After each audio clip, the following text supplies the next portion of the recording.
وكيخلي واحد الريحه زوينه في الفم 24 ساعه. دينا امرغوك. السلام عليكم، كي دايرين؟ لاباس عليكم؟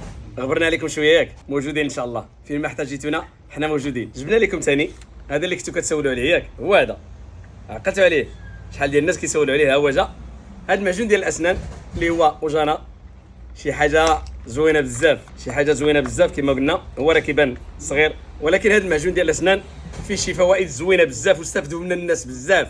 هذا صراحه شكروني الناس عليه بزاف، حيت ما معروفش كيلقاو غير عند سيبوس. كيحيد لك المشاكل اللي عندك كاع في الفم، بحال الصفوريه، بحال الكحوليه كذلك، بحال السوسه في الضرسه، بحال الريحه الكريهه. هذا كيحيد لك كاع المشاكل اللي عندك في الفم. زوين بزاف، كدير منه غير شويه قد هكا وكتحك به، وكيدير الرغوه بزاف. غير شويه كدير، ماشي بحال الاخرين كتعمر الشيطه. كيدير لك الرغوه بزاف وكيخلي واحد الريحه زوينه في الفم 24 ساعه. كذلك ديك الريحه الكريهه اللي في الفم والصفوريه والكحوليه واي حاجه عندك في الفم، السوسه في الضرسه، كيداوي لتا. هذا واعر وزوين بزاف، عاد دخلناه ان شاء الله. هو موجود عند سيبوس، اللي بغى ان شاء الله مرحبا وسهلا. كما العاده الثمن اللي كاين ديما عند محل ديالكم ديال سيبوس حيلوده اكادير او في تيكيوين اكادير، واللي خصاتو شي حاجه راه نصيفطوا ليه فين ما كان حتى لعنده. ومرحبا وسهلا، الله يكبر بكم والله يحفظكم جميعا.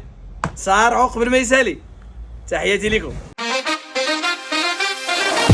دينا امرغوك.